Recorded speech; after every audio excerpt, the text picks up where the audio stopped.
Hello, friends. Welcome back to Trending. Today is Thursday, June 13th, about 10:45 as we're recording. Good morning, Joe. How's it going? It's going good. Yeah, all right. It's a busy day around here. It is. Honestly, all things are pointing to we shouldn't be recording. Yes. The Wi-Fi is not very strong. You forgot your mic at home. Yes. So the odds are telling us not to do this. Right. But we are committed. That's right. So we're going to try to knock this thing out, even with one mic, bad Wi-Fi, and a busy day. Yes. We're going to do this. Let's do it, man. You ready? Yes. Okay, let's dive in. We're committed. Okay. Yeah. As I was looking at some of our sources this morning, it kind of struck me. There's just an interesting thing I noticed.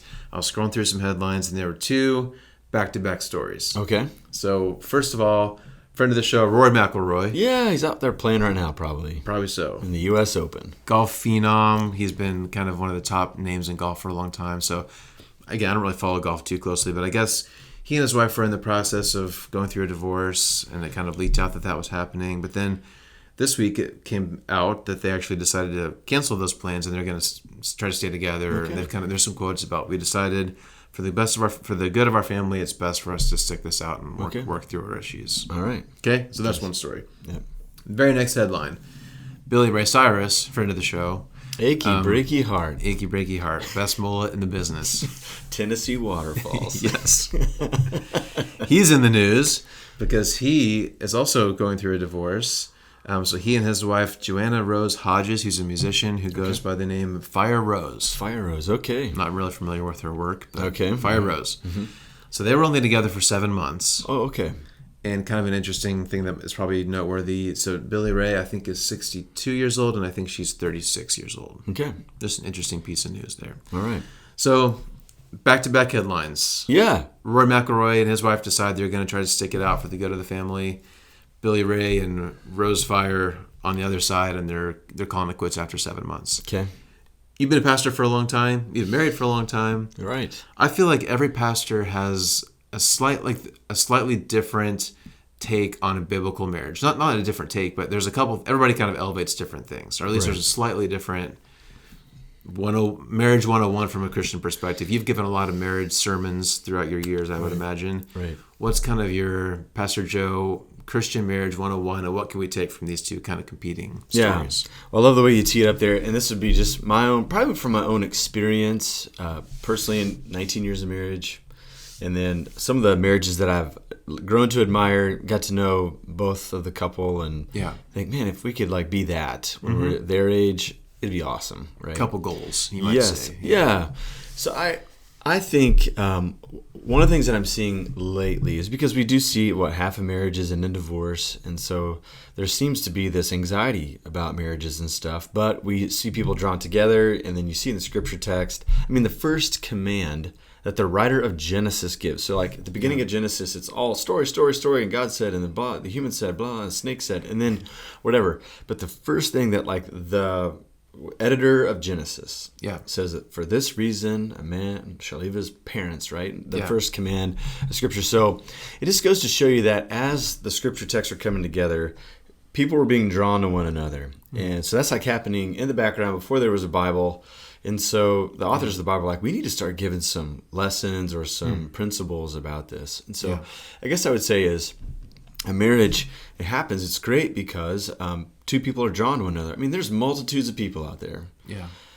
These two people face each other and you know what? You might have smelly BO, but I really like you. Yeah. There could be other options out there, but I want to pick you, right? Yeah. And I think for that has been for me a call in my own marriage, and when I do marriage counseling or you just start to talk to people about marriage, is just remind yourself that you had other options.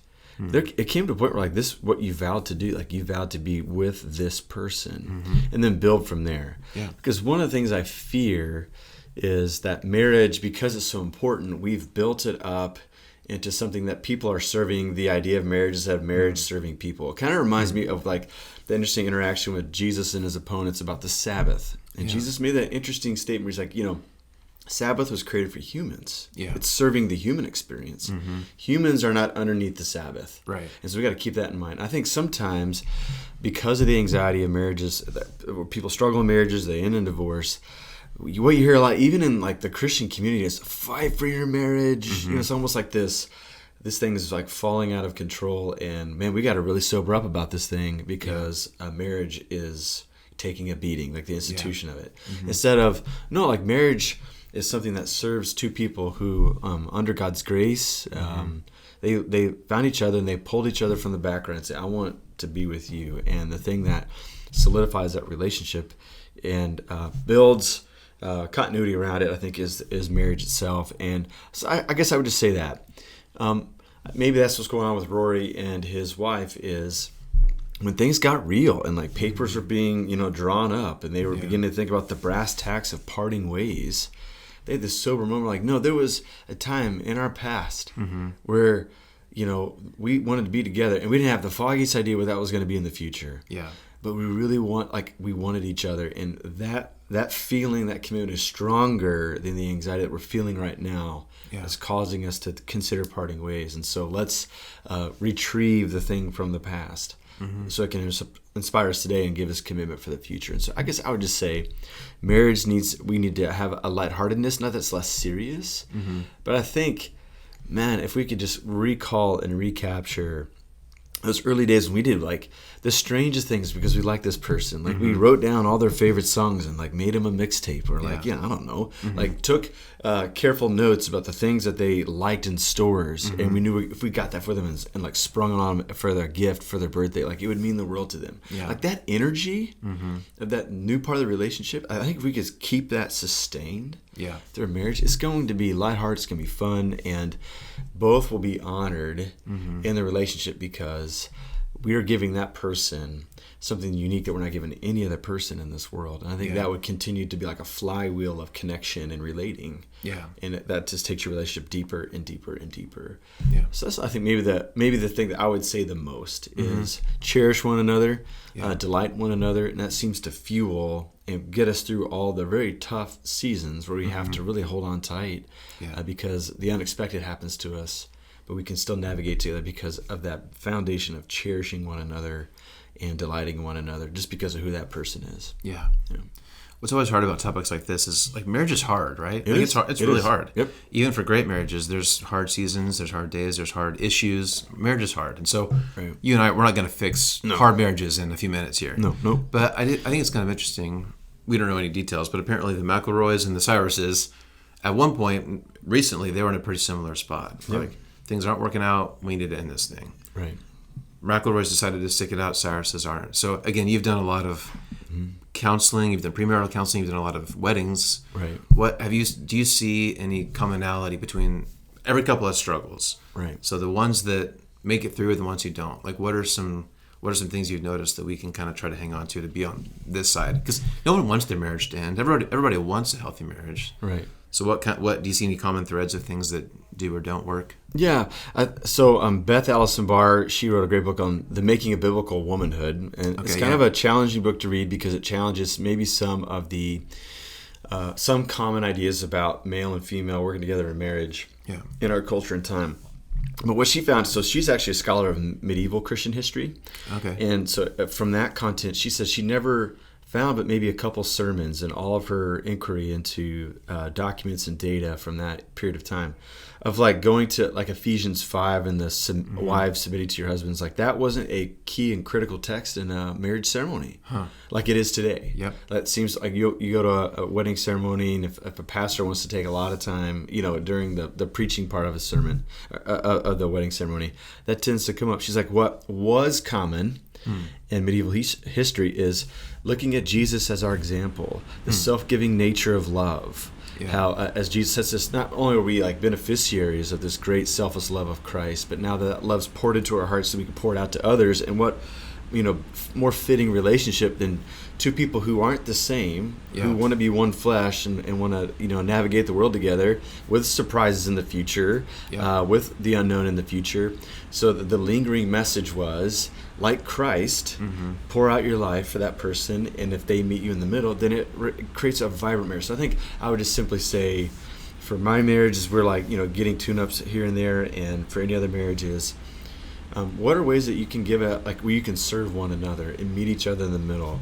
I was listening to a relationship podcast the other day, And this guy said that we are, on our best day, all of us are like 0.67s out of 1. You know, like we make mistakes. There's some good things about us, some not so good things about us. He's like, love happens when two people decide to round each other up to that 1.0, right? That's good. Well, yeah, even so, like, yeah, sure, like maybe they do like Michigan, you know, whatever. Like that's terrible. Like they need to not do that. But I round them up because of all these aspects of who they are, and I just don't know why. But like other people may not give them the time of day, but I can't wait to be around them again. And so we round that person up. And so I guess I would just say, in my small ways, can you begin rounding your spouse up to 1?